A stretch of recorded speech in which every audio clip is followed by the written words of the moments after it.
Imam Syafi'i ini ada kemiripan dengan beberapa imam yang lainnya. Di antaranya bahwa dia ditarbiyah oleh ibunya, karena Imam Syafi'i itu terlahir yatim, sama dengan Imam Ahmad. Dan rata-rata para imam, mereka ditarbiyah oleh orang tuanya, maksudnya oleh ibunya, dan berhasil. Sehingga Imam Syafi'i rahimahullahu ta'ala menjadi imam dunia. Keyatimannya tidak menghalangi dia untuk menguasai dunia. Lah Imam Syafi'i rahimahullahu ta'ala itu berjumpa nasabnya dengan nasab Nabi pada Abdul Manaf. Jadi Abdul Manaf itu memiliki beberapa anak. Salah satunya adalah Hashim dan juga Al-Muttalib. Kalau Nabi SAW itu nasabnya sampai kepada Hashim, tapi kalau Imam Syafi'i nasabnya sampai kepada Al-Muttalib, tapi sama-sama ketemu di Abdul Manaf.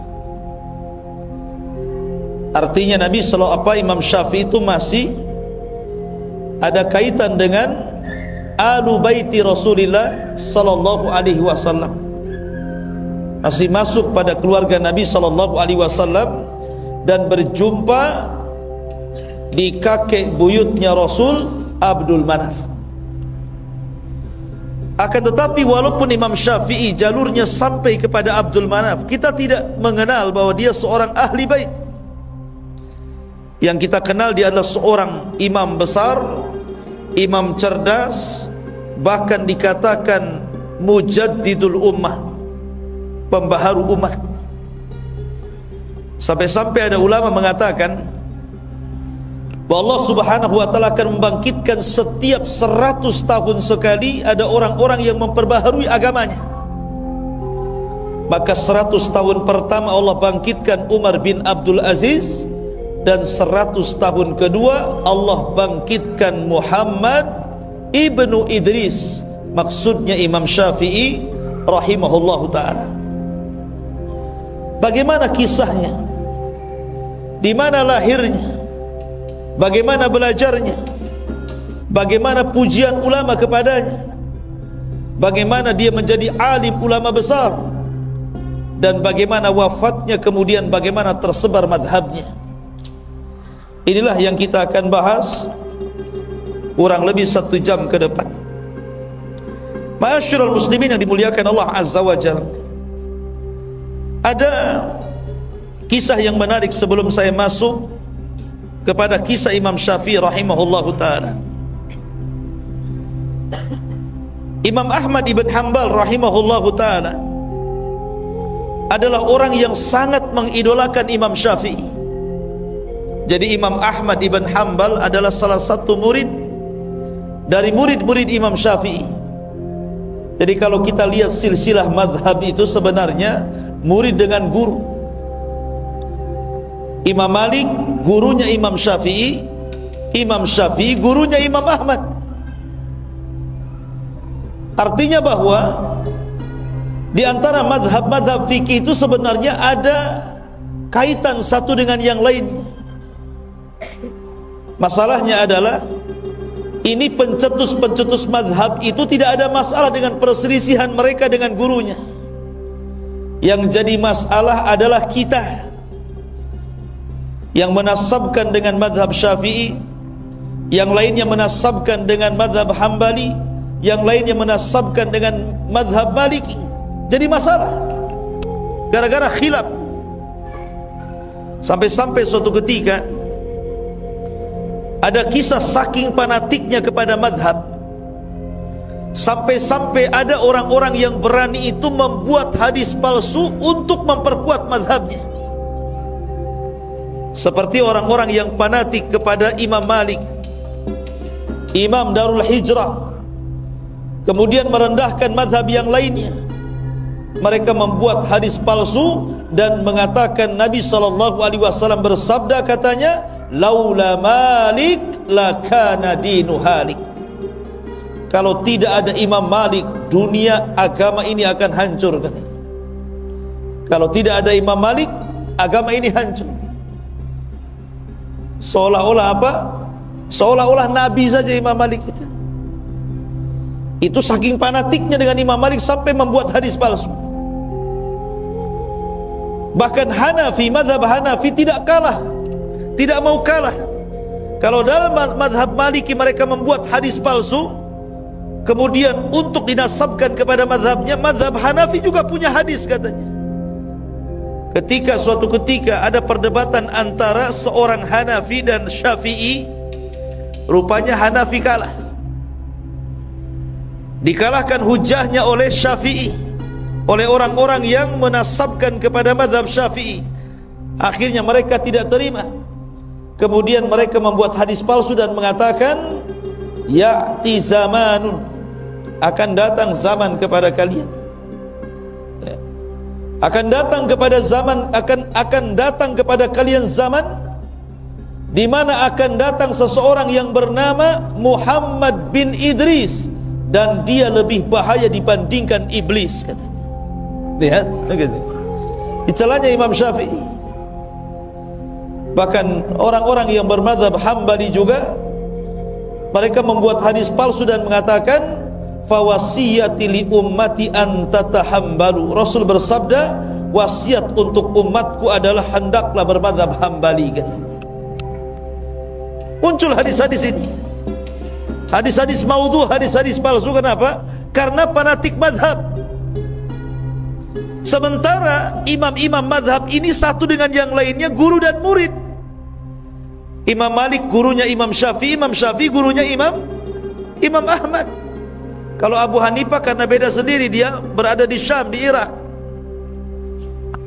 Tetapi Imam Syafi'i rahimahullahu ta'ala berhasil mengumpulkan fikihnya Abu Hanifah dan juga fikihnya Imam Malik, kemudian menciptakan madhab yang kita kenal dengan madhab Syafi'i itu. Menggabungkan dua madrasah, madrasah ahlu athar Imam Malik dan madrasah ahlul ra'i Abu Hanifah yang ada di Irak, karena cerdasnya Imam Syafi'i.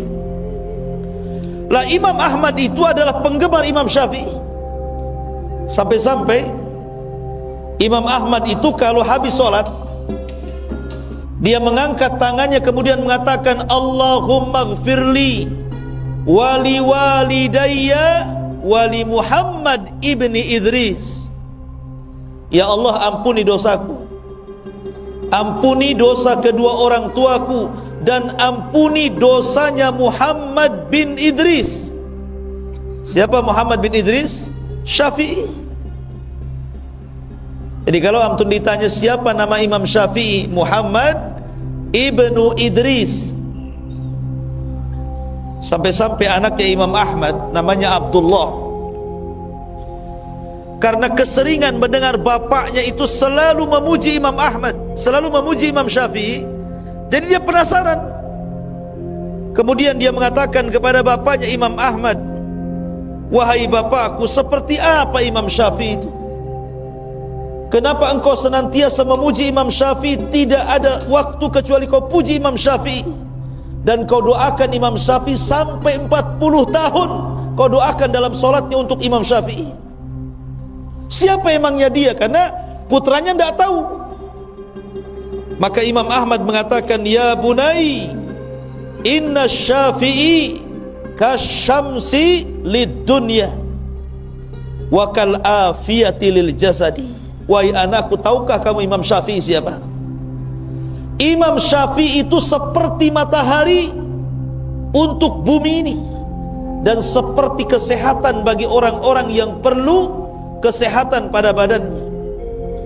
Jadi manusia berhajat kepada matahari dan berhajat kepada kesehatan. Artinya manusia sangat berhajat kepada Imam Syafi'i. Bayangkan Imam Ahmad loh 40 tahun berdoa kepada Imam Syafi'i agar Allah mengampuni dosanya. Pertanyaannya, pernah enggak antum mendoakan guru-guru antum itu? Jangan-jangan antum sendiri tidak pernah didoakan, apalagi doain orang. Orang tua antum aja nggak pernah didoakan gitu. Harusnya kita doakan guru-guru kita dalam setiap solat kita, dalam setiap doa kita, karena itu menunjukkan ketakwaan seseorang, menghormati guru-gurunya. Karena bagaimanapun guru-guru itu sudah berjasa kepada anda ini. Minimalnya telah memberikan keterangan dan hidayah untuk menjelaskan mana yang baik dan mana yang buruk, dan itu tidak bernilai harganya. Ma'asyiral muslimin yang dimuliakan Allah Azza wa Jalla, bahkan dikatakan oleh Ibnu Katsir rahimahullahu ta'ala, jadi Imam Syafi'i itu bukan hanya satu ulama, Imam Ahmad saja yang memujinya, tapi banyak para ulama memuji Imam Syafi'i. Sampai-sampai dikatakan oleh Abdurrahman ibn Mahdi. Abdurrahman ibn Mahdi dia seorang ulama besar yang ada di Baghdad, Irak. Dialah yang meminta kepada Imam Syafi'i untuk menulis sebuah kitab, namanya Kitab Usulul Fiqh. Dan itulah kitab pertama di dunia yang dikarang oleh Imam Syafi'i. Kalau ditanya siapa yang pertama kali mengarang kitab usul fikih, maka jawabannya adalah Muhammad bin Idris, Imam Syafi'i. Bayangkan, makanya dikatakan mujaddid. Karena seseorang tidak akan paham fikih kalau dia tidak belajar usulnya. Makanya ulama mengatakan man harumal usul harumal wusul. Siapa yang diharamkan tidak paham dengan usul, maka tidak akan sampai ke tujuan, kata ulama. Karena orang bisa mengambil istinbat hukum dari Quran dan Sunnah itu karena paham usul fikih.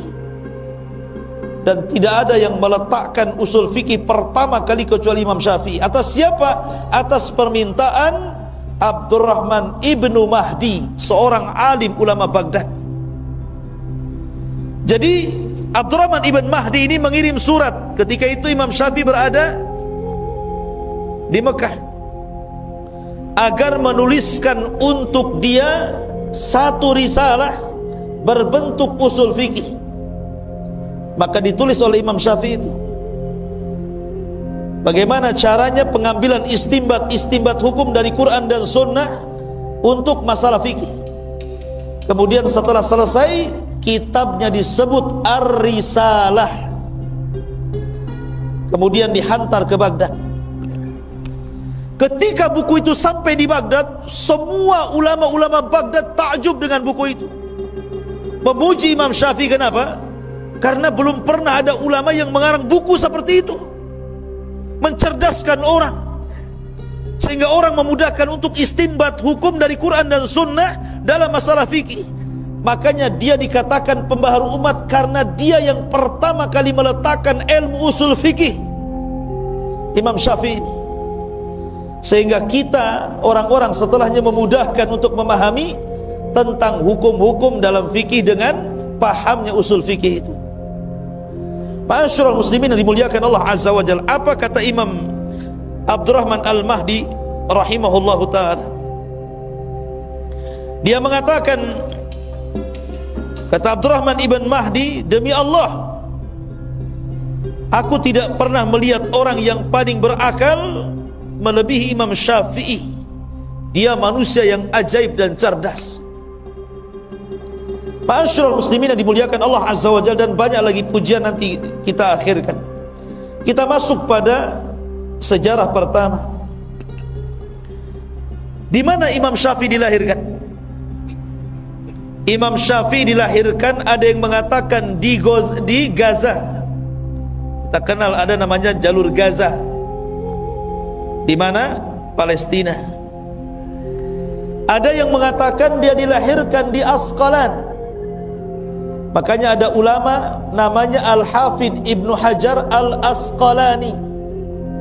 Asqalan, di mana Asqalan? Masih di Palestina. Jadi ada yang mengatakan di Gaza, ada yang mengatakan di Asqalan, intinya Palestina lah. Jadi Imam Syafi'i dilahirkan di mana? Di Palestina. lahir pada tahun 150 Hijriah dan wafat pada tahun 204 Hijriah. Berarti berapa usia Imam Syafi'i? 53 kan? Kurang lebih 53 ya. Dia lahir tahun 150 Hijriah, wafat tahun 204 Hijriah. Siapa yang bisa ngitung? 80? 54? 54 tahun. Ya, kurang lebih 54 tahun. Artinya waktunya muda kan, 54 tahun kan masih muda tuh. Karena usia umat Nabi SAW berapa? Berkisar 60 tahun sampai 70 tahun saja kan. Artinya Imam Syafi'i itu masih muda meninggal itu. Tapi karyanya luar biasa. Bahkan pemikiran madhabnya sampai mempengaruhi seantero dunia, sampai ke negeri kita. Negeri kita ini mayoritas Syafi'i. Bayangkan usia yang sangat muda, tapi madhabnya bisa menyebar ke seantero dunia. Lah kebetulan di tahun kelahiran Imam Syafi'i itu adalah hari wafatnya Abu Hanifah. Jadi Abu Hanifah itu wafat pada tahun 150 Hijriah, tepat dengan lahirnya Imam Syafi'i di tahun 150 Hijriah. Jadi Abu Hanifah wafat, lahir Imam Syafi'i. Seolah-olah Allah Subhanahu wa ta'ala ingin menggantikan dengan wafatnya Abu Hanifah, lahirnya imam yang menggantikan Abu Hanifah, Imam Syafi'i Muhammad Ibn Idris rahimahullahu ta'ala. Lah ketika usia Imam Syafi'i ini 2 tahun, meninggal ayahnya. Masih muda ayahnya sudah meninggal. Akhirnya kemudian ibundanya membawa Imam Syafi'i yang ketika itu usianya 2 tahun dari Palestina, dibawa ke Mekah.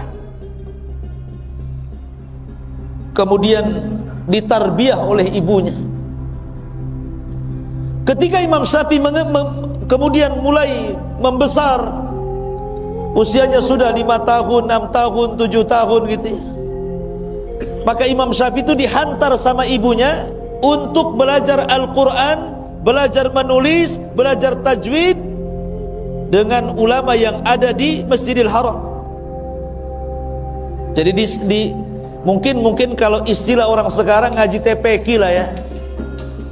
Jadi di zaman itu ada TPQ juga. Masalahnya TPQ juga bayar kan sama gurunya. Imam Syafi'i ini tidak punya uang karena memang miskin dia. Dia tidak bisa bayar sehingga dia malu. Akhirnya dia pun mengatakan kepada ibunya, saya ingin nggak akan belajar sampai ibu bayar dulu tuh SPP-nya, itu bahasanya gitu. Tapi ibunya mengatakan, gini saja wahai Syafi'i, aku berikan kau solusi. Biar kamu tetap belajar karena ibu tidak sanggup membiayai kamu. Sudah gini saja, kalau ada syekh sedang ngajari anak orang kaya, kamu pura-pura duduk dekat dia, jangan ketahuan gurumu. Nanti apa yang diajarkan kau tangkap, kau hafal. Jadi kalau saya lagi ngajar anak-anak, nanti antum di situ duduk pura-pura dengerin gitu. Kata ibunya, apapun yang dikatakan gurunya kepada anak orang kaya itu kau tangkap, kau hafal kata. Betul dia nurut dengan ibunya. Subhanallah, berikan kecerdasan kepada Imam Syafi'i. Apapun yang dikatakan gurunya langsung hafal. Sampai-sampai di usia 7 tahun sudah hafal Quran. Di usia 7 tahun sudah hafal mutun-mutun. Dan dia memiliki suara yang sangat indah. Sampai-sampai gurunya itu apabila tidak hadir mengajar anak-anak, Imam Syafi'i yang menggantikan padahal masih kecil. Sini kamu gantikan saya ngajar katanya. Bayangkan. Karena cerdasnya. Bahkan di usia 10 tahun Imam Syafi'i sudah mampu menghafal kitabnya Imam Malik Al-Muwatta. 30.000 hadis di dalam Muwatta itu. Imam Syafi'i ini hafal. Bayangkan, hafal usia berapa? 10 tahun. Anak-anak di zaman sekarang 10 tahun error lah otaknya main game. Ya kan? Ini 10 tahun 30.000 hadis ada di otaknya, dan dia menghafal Muwatta itu, ikhwan, bukan bertahun-tahun. Ketika dia ingin belajar kepada Imam Malik, dia kan miskin, tak bisa beli kitab Muwatta itu. Akhirnya dia pinjam kitab Muwatta, kemudian janji bahwa kitab itu akan dikembalikan setelah 9 hari. 9 hari itulah dia hafal kitab Muwatta itu. Setelah hafal dikembalikan bukunya, bukan disalin, dihafal 9 hari, ikhwan. Bayangkan, dia bisa menghafal kitab setebal itu. Ma'asyiral muslimin yang dimuliakan Allah Azza wa Jalla. Makanya ulama Mekah namanya Sufyan ibn Uyainah itu sangat takjub dengan Imam Syafi'i, padahal usianya 10 tahun. Kemudian 12 tahun dia sudah hafal tafsir-tafsir, hafal sarah-sarah hadis. Bahkan di usia 15 tahun Imam Sufyan Al-Thawri sudah mengizinkan Imam Syafi'i untuk memberikan fatwa. Bayangkan, di usia 15 tahun diizinkan untuk ngasih fatwa. Jadi kalau ada orang bertanya, ya Imam apa ini hukumnya, dia boleh ngasih fatwa karena cerdasnya. Ma'asyiral muslimin yang dimuliakan Allah. Kenapa demikian? Karena Imam Syafi'i itu dari kecil hidup di sebuah kabilah namanya Hudzail. Jadi sengaja ibunya menitipkan di sebuah kabilah Hudzail, di mana kabilah itu adalah kabilah yang paling fasih bahasa Arabnya setelah Quraisy. Jadi Imam Syafi'i bertahun-tahun belajar bahasa Arab di situ, belajar syair-syair Arab, belajar nahwu, belajar bahasa-bahasa Arab yang dikuasai orang-orang Badui. Karena di zaman itu seperti Rasul sendiri kan, ketika dilahirkan dibawa kemana? Ke Bani Sa'idah kan, disusukan dengan Halimah Sa'diyah. Di mana? Di Badui, supaya terdidik bahasanya, terdidik kesantunannya, terdidik akhlaknya gitu ya. Maka Imam Syafi'i juga sama, diletakkan di kabilah Hudzail, belajarlah bahasa Arab, belajar syair Arab dan begitu seterusnya. Jadi wajar kalau Imam Syafi'i itu orangnya paling cerdas dalam bahasa Arab, bahkan tidak ada lahan sama sekali ketika bicara. Dan itu dipuji oleh Ibnu Hisham. Ibnu Hisham itu tokoh ulama pengarang kitab sirah. Ketika dia dari Mesir berjumpa dengan Imam Syafi'i, kemudian diskusi, dia sangat kaget dan mengatakan, demi Allah, aku tidak mengira Allah menciptakan orang kaya dia, katanya. Saking fasihnya bahasa Arab Imam Syafi'i itu. Ma'asyiral muslimin yang dimuliakan Allah Azza wa Jalla, wajar karena Imam Syafi'i itu punya ibu yang sangat cerdas. Sedikit saya ceritakan ibunya nih. Jadi suatu ketika ibunya ini bermasalah, akhirnya dia dipanggil ke pengadilan jadi saksi. Ketika itu hakim meminta 2 saksi perempuan, yang satunya adalah ibunya Imam Syafi'i.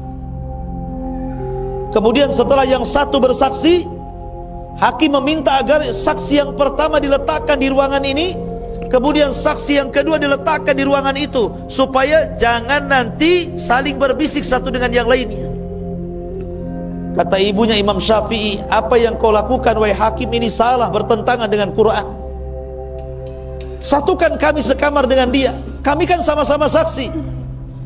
Karena Allah berfirman dalam ayat dain, dalam ayat hutang, wa tudzakkira ihdahumal ukhra, hendaklah yang satu mengingatkan yang lainnya. Jadi kalau aku lupa, dia ingatkan aku, kalau dia lupa, aku ingatkan dia. Kenapa dipisah, katanya. Katanya Al-Hafidh Ibnu Hajar, lihat, ibunya Imam Syafi'i saja cerdas mengambil istinbat sebuah hukum, ya wajar anaknya cerdas.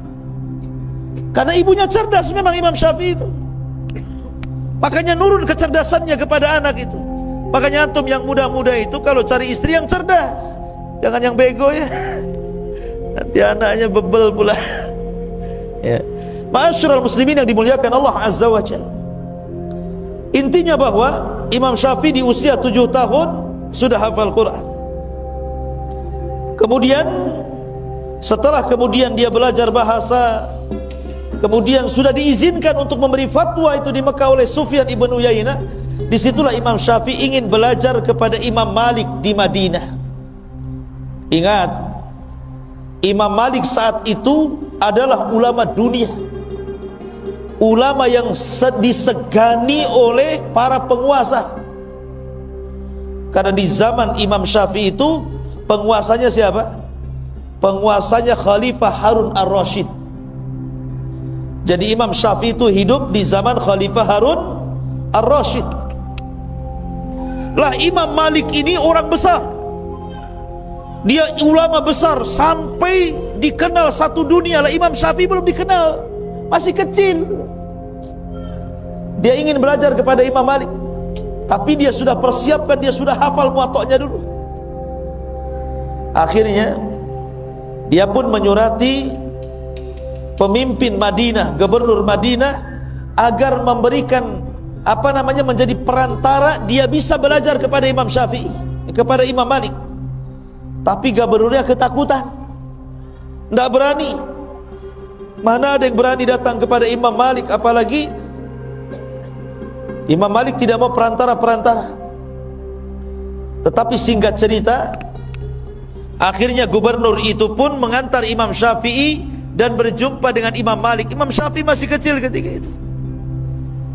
Akhirnya ketika Imam Malik melihat kecerdasan Imam Syafi'i, bagaimana dia sudah bisa menguasai kitabnya Muwatta', dia sudah hafal Quran, dia sudah hafal tafsir, dan dia memiliki bahasa yang luar biasa, Imam Malik pun takjub. Akhirnya kata Imam Malik, sudah, kamu belajar sama saya.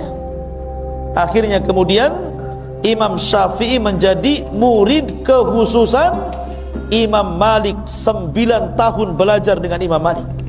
Disedotnya ilmu Imam Malik itu luar biasa. Sampai akhirnya ma'asyiral muslimin yang dimuliakan Allah Azza wa Jalla, setelah kemudian 9 tahun dia pun belajar kepada Imam Malik rahimahullahu ta'ala dan mengambil seluruh ilmu Imam Malik. Maka dia meminta izin kepada Imam Malik untuk mengambil ilmunya Abu Hanifah. Di mana Abu Hanifah? Di Irak sana. Tapi kan Abu Hanifah sudah meninggal. Maksudnya belajar kepada murid-muridnya. Ketika melihat semangat Imam Syafi'i, Imam Malik mendukung. Kalau engkau ingin belajar kepada murid-murid Abu Hanifah, maka saya danai kamu. Oh, antum cari guru yang kayak gini. Ya, Ustaz tolonglah ongkosi saya ke Yaman. Jadi didanai sama Imam Malik itu. Berangkatlah Imam Syafi'i. Kemana? Ke Irak, ke Baghdad sana. Dan di Baghdad dia banyak ketemu murid-murid Imam Ahmad. Salah satunya adalah dia berjumpa dengan Muhammad Hasan Asy-Syaibani, kemudian Abu Yusuf Al-Qadhi. Dan itulah 2 murid Abu Hanifah yang paling cerdas ketika itu. Jadi Imam Syafi'i kemudian berdialog, kemudian menyerap ilmunya Abu Hanifah. Disinilah Imam Syafi'i menggabungkan 2 madrasah yang berbeda. Kalau Imam Malik murni madrasahnya ahli hadis, tapi kalau Abu Hanifah madrasahnya ahlul ra'i. Ya, ahlul ra'i itu maksudnya apa? Banyak menggunakan akal. Ya, menggunakan akal untuk memutuskan sebuah perkara. Maka Imam Syafi'i menggabungkan 2 mazhab yang berbeda ini. Ketika itulah Imam Syafi'i di Baghdad menulis 1 kitab namanya Al-Hujjah, atau disebut dengan Risalah Awal, yang disebut dengan Qaulul Qadim namanya, ucapan Imam Syafi'i lama. Karena ketika Imam Syafi'i hijrah ke Mesir, kemudian wafat di Mesir, Imam Syafi'i menarik semua kata-kata dan fatwanya dalam kitab Al-Hujjah itu, kemudian ngarang buku lagi namanya Al-Um. Makanya Al-Um itu disebut Qaulun Jadid, perkataan yang baru. Jadi Imam Syafi'i itu punya fatwa lama, punya fatwa baru. Dan tidak mengapa seseorang itu berubah-ubah pendapat. Pamannya dulu pendapat dia seperti ini, kemudian belajar dapat ilmu baru. Oh, enggak benar yang dulu saya tinggalkan. Yang barulah yang lebih kuat menurut saya. Tidak ada masalah. Ya. Karena Imam Syafi'i 99% fatwanya dirubah. bukan satu fatwa. 99% loh fatwanya dirubah. Jadi dari kaul qadim menjadi kaul jadid. Tetapi para ulama setelahnya ada yang kemudian memandang kaul qadim itu lebih kuat sehingga menguatkan kaul qadim, ada yang kemudian memandang kaul jadid lebih kuat akhirnya merojehkan kaul jadid. Terjadilah khilaf antar madhab Syafi'i. Ya gitu ya. Jadi di tubuh madhab Syafi'i itu banyak khilaf. Karena ada yang mengambil perkataan yang lama dari Imam Syafi'i dan ada yang mengambil perkataan baru Imam Syafi'i masalahnya. Tapi begitulah Imam Syafi'i, orang yang paling cerdas luar biasa. Jadi ketika Imam Syafi'i kemudian ke Baghdad, kemudian menyerap ilmunya orang-orang Baghdad dan mampu menguasai fikihnya Hanafi, kemudian dia akhirnya pulang lagi ke Mekah, ke Madinah. Ketika itulah kemudian dia ingin berangkat ke Yaman. Lihat para ulama ini, mereka kalau belajar itu rihlah, berjalan ke sana kemari. Tapi bukan jalan-jalan, betul-betul menuntut ilmu. Berangkatlah Imam Syafi'i ke Yaman. Di Yaman inilah Imam Syafi'i akhirnya belajar kepada orang-orang yang pakar-pakar firaq. Bahkan pernah belajar Syiah supaya membantah Syiah, bukan untuk belajar Syiah. Dia belajar Syiah itu untuk dibantah. Karena ada orang-orang Syiah yang mengatakan Syafi'i itu Syiah katanya. Enggak, Imam Syafi'i itu ahli sunnah. Lah, ketika kemudian di Yaman inilah Imam Syafi'i mempelajari banyak hal. Salah satu yang dipelajari adalah ilmu firasah. Firasat, ilmu firasat. Jadi kalau melihat orang itu, gelagatnya tahu ini orang baik atau orang jahat. Di dunia ini sampai-sampai dikatakan yang mampu mempelajari ilmu firasat cuma dua saja. Pertama Khalil Ibn Ibrahim, dan yang kedua Imam Syafi'i Muhammad bin Idris. Dia mempelajari ilmu firasat. Ya nengok orang saja udah tahu nih banyak utang nih kayaknya. Jadi luar biasa itu. Bukan meramal, itu ada ilmunya itu. Tapi tidak semua orang bisa kan gitu ya. Memang Imam Syafi'i membidangi itu. Karena kekuatan hafalan, kekuatan akal, kecerdasannya itu loh, sehingga dia mampu menguasai ilmu firasat itu. Tapi Allah takdirkan ikhwan, di Yaman ini dia terkena fitnah. Di mana Imam Syafi'i difitnah oleh gubernur yang ada di Yaman, bahwa dia hendak memberontak kepada Khalifah Harun ar-Rasyid karena hasadnya. Para ulama-ulama sesat melaporkan kepada penguasa Yaman, kemudian akhirnya Imam Syafi'i ditangkap dengan beberapa ulama yang lainnya, kemudian dibawa ke Baghdad, dihadapkan kepada Khalifah Harun ar-Rasyid. Subhanallah, teman-temannya mati dipenggal. Ketika giliran Imam Syafi'i ini, wahai Syafi'i, Anda masuk sini. Kemudian Khalifah bertanya, betul kau akan memberontak kepada diriku? Maka Imam Syafi'i menjelaskan bahwa tuduhan itu tidak benar. Bahkan Imam Syafi'i harus masuk penjara dan disiksa di penjara. Tapi kemudian setelah mendengarkan dialog dan mengatakan, tidak mungkin aku memberontak kepadamu wahai Khalifah. Kemudian dia mengatakan bahwa diriku ini hafal Quran, hafal tafsir, hafal hadis, hafal mutun. Disebutkan penguasaan dia tentang ilmu agama. Lah Harun ar-Rasyid ini ulama juga walaupun dia khalifah.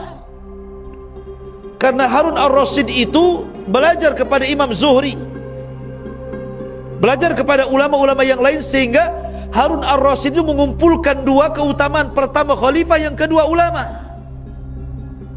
Akhirnya kemudian ditanyalah Imam Syafi'i, apa pengetahuanmu tentang Quran, tentang hadis, tentang ini, tentang itu? Dijawab semuanya, termasuk tentang nasab. Imam Syafi'i paling tahu. Lah ketika itulah maka Imam Syafi'i, lah ketika persidangan itu ada Muhammad Hasan Asy-Syaibani yang suka diajak berdebat dengan Imam Syafi'i dan diambil ilmunya. Kemudian Imam Syafi'i menunjuk, sesungguhnya yang tahu diriku adalah dia, maksudnya Muhammad Hasan Asy-Syaibani. Kemudian Muhammad Hasan Asy-Syaibani mengatakan kepada khalifah, ya, saya tidak yakin kalau tuduhan itu ada pada orang itu, maksudnya Imam Syafi'i. Akhirnya Khalifah Harun ar-Rasyid melepaskan Imam Syafi'i. Jadi ulama itu ada saja ujiannya, ikhwannya. Masuk penjara, dipanggil khalifah, kemudian diancam untuk dibunuh, ya. Itulah para ulama. Ma'asyiral muslimin yang dimuliakan Allah Azza wa Jalla. Kemudian setelah Imam Syafi'i, beliau ke Yaman dan belajar berbagai macam ilmu. Maka kemudian Imam Syafi'i pun kembali ke Mekah dan sempat kemudian memberikan fatwa di sana. Tapi kemudian setelah itu Imam Syafi'i kemudian safar lagi ke Mesir, dan itu ketika mendekati usia 50 tahun. Dia ke Mesir. Di Mesir inilah dia mengarang kitab itu. Yang menarik, perkataan lamanya dalam kitab Al-Hujjah ditarik semuanya, kemudian mengarang satu kitab dan hanya 5 tahun di Mesir. Akhirnya Imam Syafi'i pun meninggal dunia di Mesir. Itulah sejarah singkat Imam Syafi'i. Baik, kita akan membahas beberapa akhlak, ketakwaan dan keajaiban Imam Syafi'i. Ma'asyiral muslimin yang dimuliakan Allah Subhanahu wa taala. Imam Syafi'i ini dikenal ketakwaannya. Suatu ketika berkumpullah Imam Syafi'i, kemudian Sufyan ibn Uyainah, kemudian para ulama yang lain di hadapan Khalifah Harun ar-Rasyid. Ketika itu Harun ar-Rasyid meminta agar salah satu ulama itu memberikan nasihat. Cobalah kalian memberikan nasihat. Bentar ya, kok makin kecil saja suaranya, habis baterai. Lah ketika itu kemudian Khalifah meminta Imam Syafi'i memberikan nasihat, tapi Imam Syafi'i tidak mau. Kenapa? Karena ada gurunya Sufyan ibn Uyainah. Kata Sufyan ibn Uyainah, yang lain saja. Begitulah ulama, kalau disuruh itu melempar-lempar juga ya. Kamu saja, kamu saja. Sampai-sampai ada cerita, ini ada ustad-ustad di Jawa ini. Ditanya, Pak Ustad ini hukumnya apa? Kata Ustad ini ikiae katanya. Tahu ikiae? Ini saja. Yang satunya ikiae katanya. Terakhir jawab, oh itu kiai katanya. Itulah nama kiai itu diambil dari ikiae itu. Kan gitu. Ma'asyiral muslimin, enggak, ini canda. Jadi akhirnya kemudian karena tidak ada yang yang berbicara untuk memberikan nasihat, akhirnya Harun ar-Rasyid dia yang kemudian memberikan nasihat. Kemudian dia bacakan ayat-ayat, kemudian dia bacakan hadis-hadis Nabi SAW dan perkataan para sahabat Rasul. Subhanallah, Imam Syafi'i ini dikenal kalau dinasihati dia menangis kemudian pingsan. Jadi kalau dia mendapatkan nasihat yang menyentuh itu, langsung menangis kemudian pingsan. Sampai-sampai ketika Harun ar-Rasyid kemudian memberikan nasihat, tahu-tahu Imam Syafi'i nangis kemudian pingsan, langsung berhenti dia. Dan orang-orang mengatakan, apakah dia mati katanya? Apakah dia mati katanya kan? Rupanya dia hanya pingsan saja. Sampai seperti itu orang mendengar nasihat nangis kemudian pingsan. Ini kalau tidak bersumber dari hati yang ikhlas, tidak mungkin seperti itu. Kemudian kisah yang kedua, suatu ketika Imam Syafi'i ini sakit. Ada muridnya namanya Rabi ibn Sulaiman. Rabi ibn Sulaiman salah satu dari alim Baghdad, berziarah kepada Imam Syafi'i, gurunya ketika itu sedang sakit. Ketika sampai saja di rumah Imam Syafi'i lagi terbaring itu lemas. Akhirnya kemudian kata Rabi ibn Sulaiman, dia pun mendoakan Imam Syafi'i dan mengatakan, qawwallahu dha'faka ya imam, qawwallahu dha'faka ya imam. Kalimat qawwallahu dha'faka ya imam itu memiliki dua makna. Makna yang pertama, qawwa itu artinya semoga Allah menguatkan kelemahanmu hai imam, maknanya dihilangkan penyakitnya. Tapi makna yang kedua, maksudnya menguatkan kelemahannya sehingga makin lemah lagi, kan begitu ya. Kalimat itu kan ada dua makna ya, semoga Allah menguatkan kelemahanmu. Ini bisa diartikan maksudnya lemahnya itu supaya lebih lemah lagi, ataukah supaya lemahnya dihilangkan, kan begitu ya kalimat itu kan. Jadi Imam Syafi'i tersenyumlah. Kamu mengatakan qawallahu dha'fi idzan qatalani. Kalau engkau mengucapkan seperti itu sama aja kau bunuh aku, katanya. Katanya kan itu. Karena apa? Imam Syafi'i guyon sebenarnya. Dia paham tak mungkinlah Rabi bin Sulaiman itu maksudnya kalimat qawallahu dha'fak itu supaya ditambah kelemahannya. Imam Syafi'i gurunya. Tapi karena ada dua kalimat, ada satu kalimat memiliki dua makna, Imam Syafi'i masih bercanda ketika sakit itu. Idzan qatalani, kalau kau ngomong begitu kau hendak membunuhku ya, supaya kelemahanku bertambah.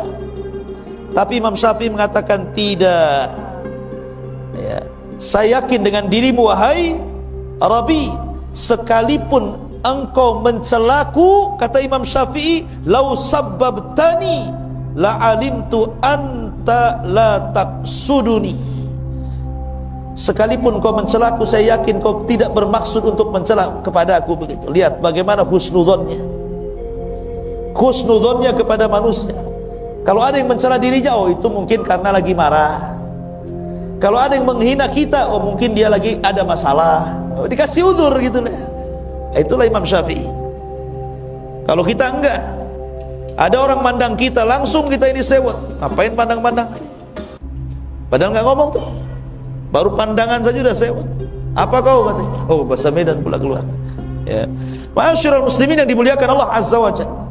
Kemudian yang ketiga, kisah perdebatan antara Yunus As-Sadafi dengan Imam Syafi'i. Ini guru murid sebenarnya ini. Biasa orang dulu itu murid berdebat dengan gurunya. Jadi Yunus As-Sadafi atau Ibn Abdil A'la ini bermasalah dengan Imam Syafi'i ini, berdebat gitu sangat sengit sampai keduanya mengangkat suaranya saking kencangnya gitu. Akhirnya marah ini Yunus ini, keluar dari majelis Imam Syafi'i, kemudian kabur dari ke masjid dan masuk ke rumahnya. Tapi Imam Syafi'i ini walaupun harus berbeda pandangan, bukan berarti bermusuhan. Keluar dari masjid, dicarinya rumah Yunus As-Sadafi itu.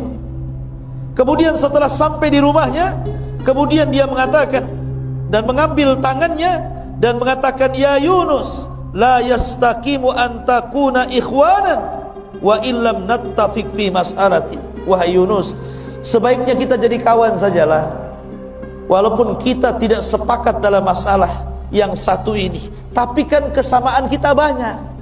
Nah, gitu ya. Ini lihat, Imam Syafi'i mencontohkan bagaimana sikap orang berdebat itu.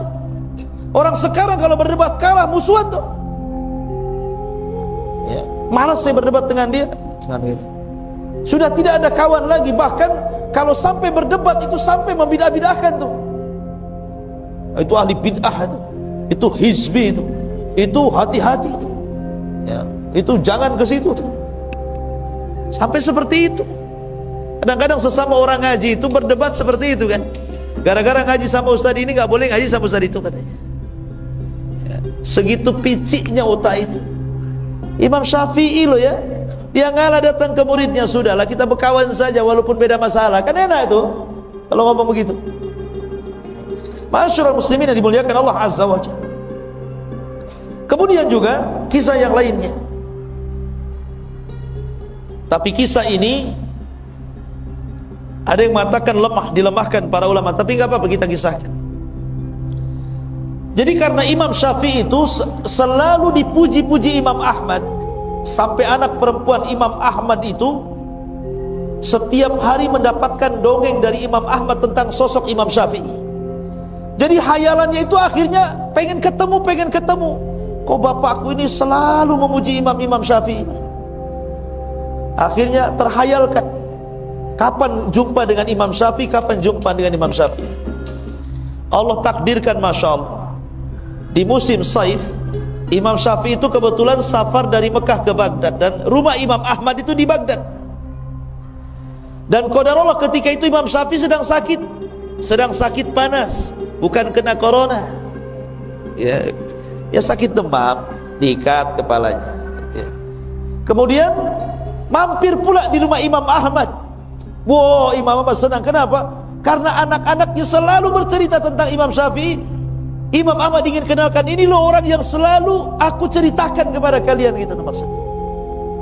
Wow, senang anak-anaknya yang selama ini mereka penasaran ceritanya Imam Syafi'i itu diceritakan Imam Ahmad, rupanya orangnya datang, kan bahagia. Tapi kebahagiaan itu kemudian menjadi kekecewaan ketika salah satu putri Imam Ahmad ini memperhatikan ibadahnya Imam Syafi'i karena ingin menirunya. Seperti apa sih hebatnya orang ini? Kenapa bapakku sampai mengalem-ngalem dia? Mulailah malam hari. Awalnya datang Imam Syafi'i, tentu namanya tamu kan dijamu, kasih makan enak. Sekali makan habis makanannya, satu meja. Jadi ditengokin saja sama anaknya. Wah, banyak makannya nih Imam ini, gitu. Kemudian habis makan dia jilat-jilati tangannya. Kemudian dia perhatikan cara makannya. Kenapa dia cara makannya tidak pakai sunnah Nabi? Sunnah Nabi kan 3 jari. Ini main kerewek 5 jari nih. Ya. Harusnya kan seorang imam itu pakai 3 jari, makan sedikit. Ini habis satu meja. Mulai dia bertanya-tanya, ini Syafi'i ke bukan Syafi'i, katanya. Akhirnya malam harinya ditengok lagi, nggak ada pun sholat malam dia. Tak tahajud, tak witir, tidur aja gulang-guling gitu. Sampai subuh. Ya. Kata anaknya, macam mana betul tak Imam Syafi'i? Kalau imam kan harus sholat malam, tahajud gitu ya. Anehnya lagi yang ketiga, ketika Imam Ahmad bangun di waktu subuh, ngajak Imam Syafi'i sholat subuh ndak wudu lagi, bayangkan. Makin stres anaknya ini. Ini jangan-jangan Imam Syafi'i KW ini. Ya. Ma'asyiral muslimin yang dimuliakan Allah Azza wa Jalla, penasaranlah anaknya ini. Kemudian manggil bapaknya Imam Ahmad. Wahai Abi, betul tak Imam Syafi'i itu? Kata Imam Ahmad, iya dia itu Imam Syafi'i. Dialah orang yang suka aku puji-puji, aku doakan 40 tahun. Dialah orang. Kata anak putrinya begini, wahai bapakku, saya punya 3 soalan. Pertama, saya perhatikan cara makan dia, sudah tidak pakai sunnah, habis pula satu meja. Kemudian yang kedua, kok nggak pernah sholat malam. Aku perhatikan dia nggak witir, nggak tahajud, nggak ada apa-apa, tidur aja kerjanya. Kemudian ketika saya perhatikan dia pulang dari rumah, itu air yang kau sediakan wahai bapakku untuk berwudu disentuh pun tidak, langsung ke masjid dia. Sebenarnya ada apa ini? Akhirnya Imam Ahmad juga penasaran, ingin tanya juga sama Imam Syafi'i pertanyaan 3 perkara dari anak dia. Mulailah kemudian Imam Syafi'i ditanya tentang 3 soalan dari anaknya itu. Imam Syafi'i ini orang cerdas ya, dia ada jawabannya. Kalau antum di posisi Imam Syafi'i malu, memang antum seperti itu. Gitu ya. Tapi Imam Syafi'i mengatakan, ya Ahmad, haddatsana Rasulullah sallallahu alaihi wa haddatsana fulan qala haddatsana fulan qala Rasulullah sallallahu alaihi wasallam. Kemudian dia membacakan, adapun kenapa saya makan, saya habiskan semuanya itu karena Rasulullah bersabda, ta'amul qurama dawa wa ta'amul bukhala daun, katanya. Karena makanan orang yang ikhlas itu, makanan orang yang dermawan itu pasti jadi obat.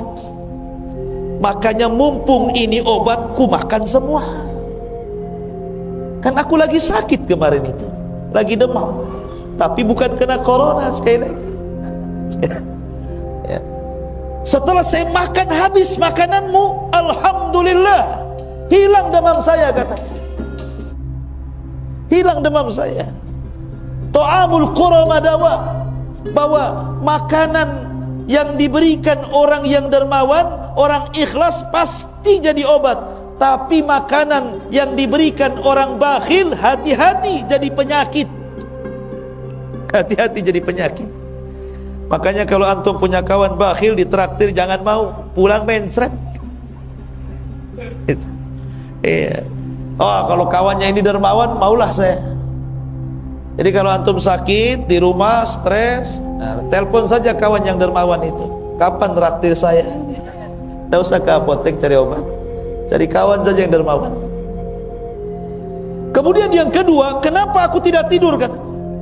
Aku tidak tidur, kata Imam Syafi'i. Memang aku tidak sholat malam, aku tidak tahajud, aku tidak witir, tetapi sepanjang malam ini aku teringat hadis Nabi. Kemudian aku usahakan hadis itu dalam satu malam aku keluarkan faedah-faedahnya, dan aku berhasil mengumpulkan 100 faedah dari hadis itu. Kemudian Imam Ahmad penasaran, hadis apa itu? Kemudian Imam Syafi'i mengatakan, hadis tentang burung Nughair. Jadi Anas bin Malik itu punya adik kecil belum balik, namanya Abu Umair. Bayangkan, anak belum balik tapi sudah disebut Abu loh ya, Abu Umair. Gak apa-apa, seseorang itu walaupun belum menikah dipanggil Abu, itu kunyah, sunnah hukumnya.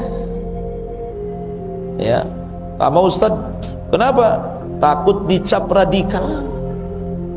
Karena orang radikal itu depannya abu-abu. Ini Abu Umair, itu kecil, anak kecil Abu Umair ini punya burung namanya Nughair. Dari sini boleh seseorang itu punya peliharaan dikasih nama. Boleh punya kucing dikasih nama siapa? Ya, kasih nama siapa? Kucing. Jangan kasih nama istri antum. Jadi boleh kita memberikan nama kepada peliharaan, sebagaimana di zaman itu ada burung dikasih nama Nughair sama si Abu Umair ini. Namanya anak burung berakal, belum balik, kan tidak pandai merawat burungnya. Lain dengan kayak antum, mungkin ada sangkarnya, dimandikan, orangnya belum mandi, burungnya sudah mandi. Orangnya belum makan, burungnya udah makan. Ya, karena anak kecil yang melihara burung mungkin tak keinjak, tak kecekik, matilah burung ini. Nangis Abu Umair ini, namanya anak-anak. Maka dilaporkanlah oleh Anas bin Malik kakaknya kepada Rasulullah, ya Rasulullah, adik saya menangis. Kenapa? Burungnya mati. Maka Nabi langsung dari rumahnya, bayangkan, takziah gara-gara kematian burung. Bayangkan, orang burung mati takziah loh Nabi. Bukan orang saja takziah, Nabi bertakziah sama anak kecil gara-gara burungnya mati. Kenapa? Karena tahu Nabi itu bagaimana rasanya anak kecil pecah hatinya. Itu sama dengan orang dewasa ketika ditinggal oleh pacarnya. Hatinya sakit, anak kecil itu sakit loh kalau mainannya hilang kan. Ya. Makanya Rasul takziah, kasihan. Nah, itulah. Makanya amalan yang paling tinggi itu jabrul qalbi, ikhwan. Berusaha menenangkan hati orang. Jangan membuat orang itu sedih. Sururun tudkhiluhu ala qalbi muslim, kebahagiaan yang kau masukkan kepada hati seorang muslim. Akhirnya kemudian kata Imam Syafi'i kepada Imam Ahmad, aku perhatikan hadis itu semalam suntuk, dan aku berhasil mengeluarkan 100 faedah dari hadis itu. Jadi aku gak tidur, aku mikir hadis itu saja. Kata Imam Ahmad, coba sebutkan apa faedahnya. Disebutkan 1, 2, 3 sampai 100. Subhanallah, kata Imam Ahmad, aku belum pernah mendapatkan faedah sebaik ini. Adapun aku subuh tidak wudu, bukan berarti aku tidak berwudu, karena aku belum batal dari wudu isya. Makanya aku gunakan untuk sholat subuh. Kan dia gak tidur. Tuh, ini kalau ulama ada jawabannya. Kalau antum malu besok gak mau lagi ke situ. Ya kan? Tetapi ikhwan, kisah ini dikritik para ulama. Kisah ini gak benar.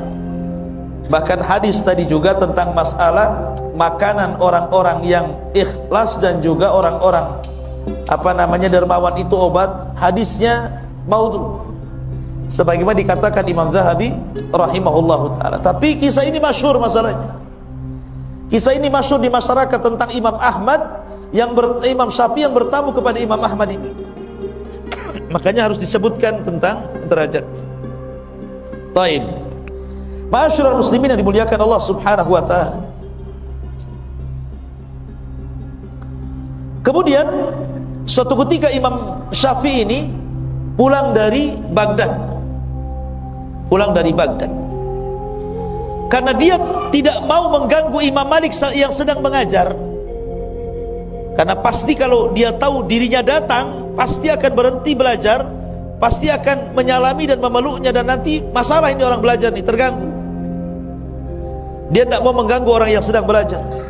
Sehingga Imam Syafi'i supaya tidak ketahuan oleh Imam Malik kedatangannya, dia pun diselendangkan mukanya, jadi hanya nampak matanya saja. Kemudian berbaur dengan murid-muridnya yang masuk kepada halaqahnya Imam Malik. Lah Imam Syafi'i pun duduk di halaqah itu, nggak tahu Imam Malik kalau di situ ada Imam Syafi'i muridnya itu. Dan Imam Syafi'i pun tidak mau ngasih tahu karena takut mengganggu orang yang sedang belajar. Rupanya ketika Imam Malik sedang mengajar, kemudian dia ditanya sebuah persoalan, tidak bisa jawab. Akhirnya dilemparkan ke murid-muridnya, siapa di antara kalian yang bisa menjawab pertanyaan muskilah ini?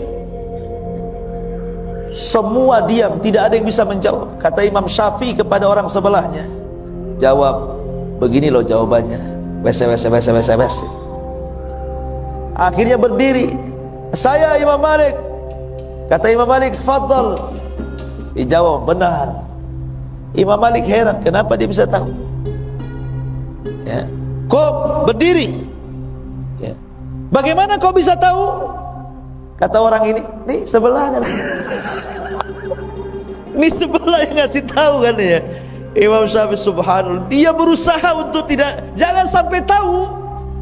Akhirnya dibuka juga, tahu juga Imam Malik dan Imam Syafi'i. Subhanallah ikhwan. Begitulah para ulama ya. Kadang ada waktu-waktu seperti ini kondisinya. Ma'asyiral muslimin yang dimuliakan Allah Subhanahu wa taala. Kemudian juga dijelaskan beberapa kisah juga tentang Imam Syafi'i, bahwa suatu ketika Imam Syafi'i rahimahullahu taala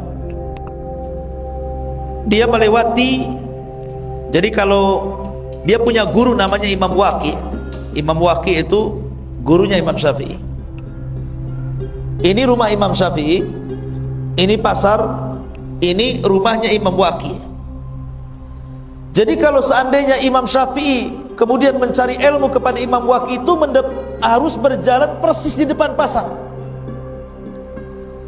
sehingga akhirnya mengurangi hafalannya.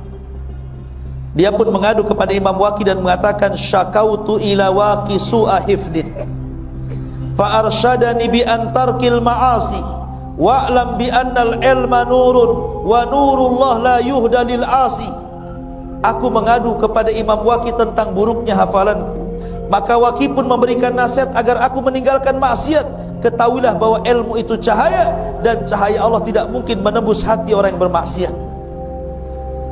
Ketika dia mendengar wejangan Imam Waqi ini, dia berpikir, maksiat apa yang aku sudah lakukan ini? Kenapa hafalanku makin berkurang, padahal sudah kucoba.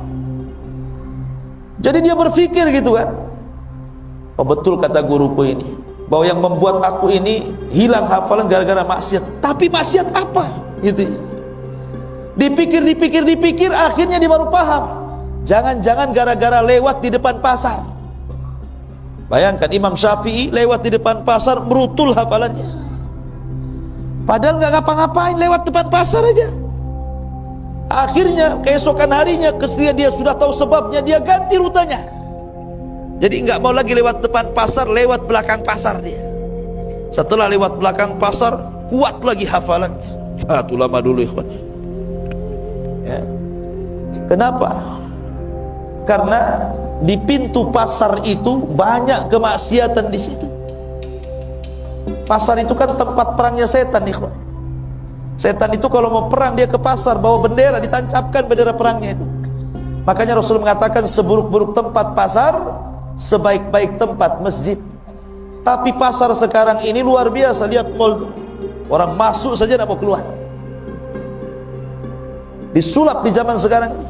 Seburuk-buruk tempat jadi seindah-indah tempat. Kan gitu. Jadi Imam Syafi'i ini kalau lewat pasar ini, karena menyaksikan banyak maksiat dalam pasar itu yang mengurangi, padahal dia tidak ikut terlibat dalam kejahatan itu, dalam maksiat dalam pasar itu. Tapi itu sudah bisa mempengaruhi loh ya. Coba pengaruhi. Jadi sebenarnya yang membuat kita tidak cerdas, yang membuat kita hafalannya hilang, yang membuat kita tidak hafal, pamannya kita ini membaca. Anggaplah kemarin hafal wadduha, kemudian sekarang hafal watini, wadduhanya hilang, watininya hafal. Besoknya kulhu, watininya hilang, kulhunya yang hafal. Kan ada tuh yang seperti itu. Itu bukan nambah hafalan, ganti hafalan tuh. Diganti itu hafalannya ya. Ya. Boleh itu karena kenapa kok jadi ganti hafalan bukan nambah hafalan, itu karena maksiat yang dilakukan. Maksiat sebenarnya menjadikan orang itu jahil. Ya, dan ini wasiat yang bagus daripada Imam Syafi'i rahimahullahu ta'ala. Ma'asyiral muslimin yang dimuliakan Allah subhanahu wa ta'ala. Adapun Imam Syafi'i ini memiliki guru-guru yang luar biasa. Di antaranya beliau memiliki guru di Madinah namanya Malik ibn Anas. Imam Malik ibn Anas, Ibrahim ibn Sa'ad al-Ansari, Abdul Aziz ibn Muhammad ad-Darari, Ibrahim ibn Abi Yahya, Abdullah ibn Tafih as-Sa'ik. Kemudian di Yaman dia juga punya guru namanya Hisham ibn Yusuf qadhi Yaman. Kemudian Amr ibn Abi Salamah, Yahya bin Hassan, Mutarrif ibn Mazin. Kemudian di Irak dia juga punya guru namanya Waqi ibn Jarrah, Abu Usamah Hamad ibn Usamah al-Kufiyan, Ismail ibn Ulayyah dan yang lainnya. Termasuk di Mekah dia berguru kepada Sufyan ibn Uyainah, Muslim ibn Khalid, Abdul Majid dan yang lainnya. Intinya bahwa itulah guru-guru kondang beliau yang menjadikan Imam Syafi'i menjadi sebuah ulama besar dan akan senantiasa dikenang siapa Imam Syafi'i. Sebenarnya kenapa madhabnya itu sampai menyebar, ikhwan? Sebelum Imam Syafi'i itu sudah banyak madhab. Imam Ibnu Jarir itu punya madhab, namanya madhab Ibnu Jarir. Sufyan ibn Uyainah punya madhab, namanya madhab Uyainah. Sufyan al-Thawri punya madhab, namanya madhab al-Thawri. Kemudian Al-Auza'i namanya madhab Auza'i. Jadi madhab itu dulu banyak, bukan 4 madhab saja. Cuman masalahnya ulama-ulama ini tidak banyak muridnya yang menyebarkan madhabnya ke seantero dunia, sehingga dengan hilangnya mereka, hilangnya juga madhab mereka. Wafatnya mereka menjadikan wafat juga cara pandang mereka, sehingga tidak banyak dikenang orang, kecuali 4 madhab ya, Maliki, Hanafi, kemudian Hambali dan Syafi'i. Ini murid-muridnya banyak, sehingga murid-muridnya inilah kemudian mencatat seluruh fatwa-fatwa Syafi'i, Imam Malik, Abu Hanifah, Imam Ahmad. Kemudian setelah imam-imam ini meninggal, maka fatwa-fatwa mereka menyebar di seantero dunia. Makanya madhabnya tersebar. Bukan berarti madhab ini cuma 4 ini saja, tidak. Sebelumnya banyak madhab, cuman tidak tersebar, tidak seperti 4 madhab ya. Tetapi ingat, Imam Syafi'i sendiri mengatakan dalam urusan madhab, idza sahhal hadis fahuwa madhabi. Kalau hadis itu sahih, berarti itu madhabku. Maknanya kalau kita mengikuti hadis yang sahih, kata Imam Syafi'i, dia sudah ikut madhab, ya kan? Jadi tidak perlu fanatik dengan madhab itu ya. Karena kalau kita bicara madhab itu ada 3 kelompok di masyarakat itu. 1, ada orang yang fanatik buta dengan madhab. Saya mah Syafi'i Ustaz, Hambali tidak mau, Maliki ogah, Hanafi apalagi katanya, saya tidak mau. Syafi'i tetap Syafi'i, hidup mati Syafi'i katanya. Mau benar mau salah Syafi'i. Ada orang yang seperti itu. Itu fanatik madhab. Yang kedua, nih kelompok yang kedua nggak mau bermadhab dia. Apalah Syafi'i, Maliki, Hambali, nggak mau. Kenapa? Karena Rasul bersabda, kutinggalkan dua pusaka kepada kalian. Siapa yang berpegang, selamat kalian, tidak akan sesat. Quran dan sunnah. Quran sunnah saja saya. Madhab nggak perlu. Ada kan orang seperti itu? Quran sunnah sajalah saya. Karena Rasulullah yang menyebutkan Quran sunnah, tidak disuruh ngikut Syafi'i, Maliki, Hanafi, Hambali. Ada orang yang tidak perlu madhab. Tidak perlu saya madhab. Kelompok yang ketiga ini tengah-tengah. Dia tidak melepaskan madhab dan tidak juga fanatik madhab. Mana-mana yang benar dari madhab itu, umpamanya kebenaran ada dalam Syafi'i, saya Syafi'i. Kebenaran dalam Hambali, saya Hambali. Kebenaran ada pada Maliki, saya Maliki. Kebenaran pada Abu Hanifah, saya Hanafi. Mana-mana yang benar, itulah yang dipilih. Dan harusnya ambil yang terakhir ini pendapat kita, supaya tidak fanatik madhab. Ya, karena masing-masing ulama itu kan punya keistimewaannya. Sekarang kalau seandainya orang yang tidak mau bermadhab ini, Quran sunnah saja, saya katakan, gimana kau caranya memahami Quran dan sunnah kalau tanpa ulama? Justru dengan adanya madhab itu kita tertolong. Jadi kita paham maksud Quran, maksud hadis. Ini loh ulama yang paling paham, karena ulama itu warasatul anbiya. Tetap kita butuh ulama untuk memahami itu, karena kita bukan siapa-siapa. Tapi kita juga jangan sampai fanatik, karena mereka bukan nabi.